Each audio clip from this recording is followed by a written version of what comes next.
Hey everyone, welcome back to Spell Inspire Overseas Academy's YouTube channel. And this week also we are going to see about noun forms and few rules that we have to follow when we are dealing with nouns. Nouns have singular number form and plural number form. A noun that denotes one person or thing is said to be in the singular number. For example, book, pen, computer, boy, girl, bird. A noun that denotes more than one person or thing is said to be in the plural number. For example, books, pens, computers, boys, girls, birds, etc.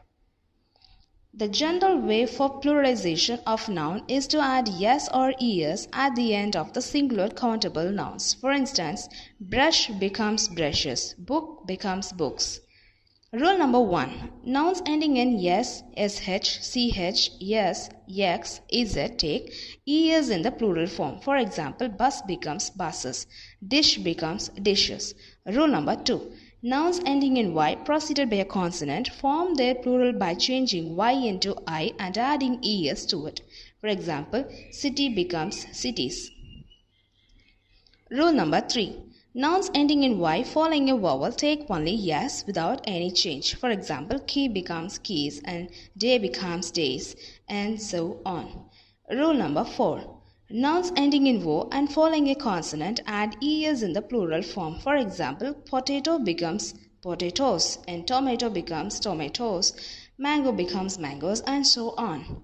Rule number 6. A few nouns ending in f or fe will be changed into v and add es to it. For example, knife becomes knives.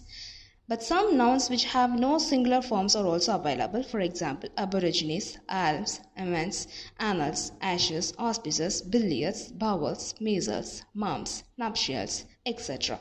Some nouns which have the same form in both the singular number and the plural numbers are here. For example, apparatus is same in singular and plural. Cannon, corpse, deeds, etc. A sentence will have subject and predicate without fail. A subject is who or what the sentence is about, and predicate is what the subject is doing. For every sentence has a subject and a predicate. The subject tells whom or what the sentence is about. The predicate tells what the subject is or does.